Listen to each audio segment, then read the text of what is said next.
Hello friends, welcome to another episode. So ഇന്ന് നമ്മൾ വീട്ടിൽ തന്നെ എങ്ങനെ ഫ്രഞ്ച് ഫ്രൈസ് ഉണ്ടാക്കാം എന്നാണ് കാണാൻ പോകുന്നത്. ഞാൻ ഇന്നിപ്പം എയർ ഫ്രയറിലാണ് പ്രിപ്പയർ ചെയ്യുന്നത്. ജസ്റ്റ് ഒന്ന് കാണിക്കാം. ഇംപെക്സിൻ്റെ ഒരു മീഡിയം സൈസ്ഡ് എയർ ഫ്രയറാണ് ഇത്. ആക്ച്വലി നമുക്ക് ഹൗസ് വാമിങ്ങിന് ഗിഫ്റ്റ് കിട്ടിയതായിരുന്നു. അപ്പോൾ ഇതിനകത്തിൽ എങ്ങനെയാണ് പ്ലേസ്മെൻറ്റ് വരുന്നതെന്ന് വെച്ചാൽ, ഒരു ബേസ് ഉണ്ട്. ആ ബേസിലാണ് നമ്മൾ ആക്ച്വലി ഓയിൽ അപ്ലൈ ചെയ്യുന്നത്. എയർ ഫ്രയറിൻ്റെ ഒരു അഡ്വാൻറ്റേജ് എന്ന് പറയുന്നത്, നമ്മൾ ഡീപ്പ് ഫ്രൈ ചെയ്യുന്ന ആ ഒരു ഓയിൽ റിക്വയർമെൻറ്റോ ഈവൻ ഷാലോ ഫ്രൈ ചെയ്യുന്ന ഒരു ഓയിൽ റിക്വയർമെൻറ്റോ വരുന്നില്ല എന്നുള്ളതാണ്. ആ ബേസ്മെൻറ്റിൽ മാത്രമുള്ള ഓയിലിൽ നമുക്ക് പ്രോപ്പർ കുക്കായി കിട്ടും എന്നുള്ളതാണ്. സോ ഇന്ന് ഞാൻ കുറച്ച് സ്പൈസി ആയിട്ടാണ് ഫ്രൈ ചെയ്തെടുക്കുന്നത് പൊട്ടറ്റോസ്. അപ്പോൾ ആവശ്യത്തിനുള്ള എരിവും കുരുമുളക് പൊടിയും എല്ലാം ചേർത്ത്, ഉപ്പെല്ലാം ചേർത്ത് പാകത്തിന് മിക്സ് ചെയ്ത് വെച്ചേക്കുവാണ്. ജസ്റ്റ് ഒരു ബേസ്മെൻറ്റ് ലെയർ നമ്മൾ ഒന്ന് ഓയിൽ സ്പ്രെഡ് ചെയ്ത് കൊടുക്കുക.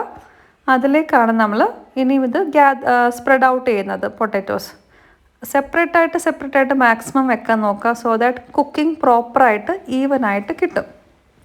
അപ്പോൾ ഈ എയർ ഫ്രയറിന് ഒത്തിരി പോസിറ്റീവ്സും നെഗറ്റീവ് സൈഡ്സും കേട്ടിട്ടുണ്ട്. എത്രത്തോളം ഹാംഫുൾ ആണ് ഇത് വരുത്തുന്നതെന്ന് എനിക്കറിയില്ല. ബട്ട് നോർമലി നമ്മളിത് റെഗുലർ യൂസ് ചെയ്യുന്ന ഒരു സാധനമല്ല. ഇൻ ബിറ്റ്വീൻ നമ്മൾ ചിക്കൻ ഫ്രൈ ചെയ്യാനോ ഇതേപോലെ പൊട്ടറ്റോ കഴിക്കാൻ തോന്നുമ്പോൾ ഒക്കെ മാത്രമാണ് നമ്മൾ എയർ ഫ്രയർ യൂസ് ചെയ്യുന്നുള്ളൂ. നിങ്ങൾക്കതിൻ്റെ നെഗറ്റീവ്സ് അറിയാമെങ്കിൽ അതും കൂടി ഒന്ന് കമൻസിൽ ആഡ് ചെയ്യാം. അതുപോലെ തന്നെ ഈ പൊട്ടറ്റോ കിളുത്ത് വരുന്ന സമയത്ത് അതെടുക്കാൻ പാടില്ല, അതിനും സൈഡ് എഫക്ട്സ് ഉണ്ട് എന്നിങ്ങനെ കേട്ടിട്ടുണ്ട്. പക്ഷേ സയൻറ്റിഫിക്കലി ഇത് പ്രൂവൺ ആണോ എന്ന് എനിക്കറിയില്ല. അപ്പോൾ അതിന് കമൻസ് അറിയാവുന്നവർ അതും ഒന്ന് പറഞ്ഞു തരാം. സോ നമ്മൾ ഈവനായിട്ട് പ്ലേസ് ചെയ്തിട്ടുണ്ട്. നമ്മളൊരു 15 minutes ആണ് ഇതിന് ഹീറ്റ് കൊടുക്കുന്നത്.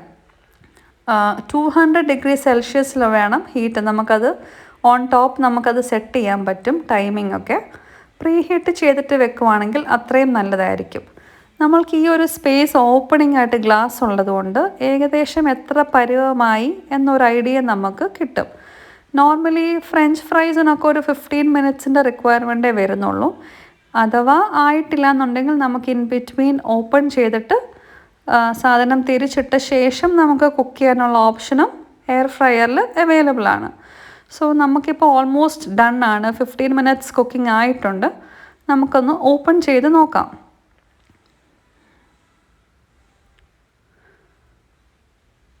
Yes, it's done. Yeah, so എൻ്റെ ഒരു പരുവത്തിനുള്ളതായിട്ടുണ്ട്. അഥവാ നമുക്ക് ഇത്രയും കൂടിയുമായി കിട്ടണമെങ്കിൽ നമുക്ക് ഈ പറഞ്ഞ പോലെ ഒരു 5 minutes എങ്ങാനും കൂടി അഡീഷണൽ വെച്ചാൽ മതിയാവും. നമുക്ക് ഒരു സോസറിലേക്ക്, ഒരു പ്ലേറ്റിലേക്ക് ഇതിനെ ഷിഫ്റ്റ് ചെയ്യാം. നമ്മൾ KFCയിലൊക്കെ പോയി കഴിക്കുന്ന ആ ഒരു ഫീല് കിട്ടത്തില്ലെങ്കിലും നമുക്ക് ഒരു ഹോംലി അറ്റ്മോസ്ഫിയറിൽ എന്തുകൊണ്ടും ട്രൈ ചെയ്യാൻ പറ്റുന്ന ഒരു ഐറ്റമാണിത്. അത്രയും നമുക്ക് വേണ്ടത്രയും സ്പൈസസ് ആഡ് ചെയ്യാനൊരു ഓപ്ഷനും കൂടെ ഉള്ളതുകൊണ്ട് അതൊരു എക്സ്ട്രാ അഡ്വാൻറ്റേജ് ആണ് ഇതിനകത്ത്. മാത്രമല്ല ഓയിലിൻ്റെ യൂസേജും നല്ലോണം കുറവാണ്. അപ്പോൾ അതുകൊണ്ട് തന്നെ അത് ഹെൽത്തിയുമാണ്. പിന്നെ എയർ ഫ്രയറിൻ്റെ നെഗറ്റീവ് ഇമ്പാക്റ്റ് എന്തെങ്കിലും ഉണ്ടോ എന്നുള്ളത് ഒന്ന് കമൻറ്റ് ചെയ്യണേ. സോ നമ്മളിന്ന് ഇത് ട്രൈ ചെയ്യാൻ പോകുന്നത് ടൊമാറ്റോ കെച്ചപ്പിൻ്റെ കൂടെയാണ്. ഓൾറെഡി ആളിവിടെ റെഡി ആയിട്ടിരിക്കുവാണ് ടെസ്റ്റ് ചെയ്ത് നോക്കാൻ.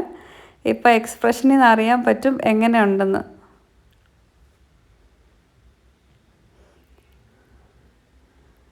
ഓ, ഇറ്റ്സ് സൂപ്പർ. ഓക്കേ.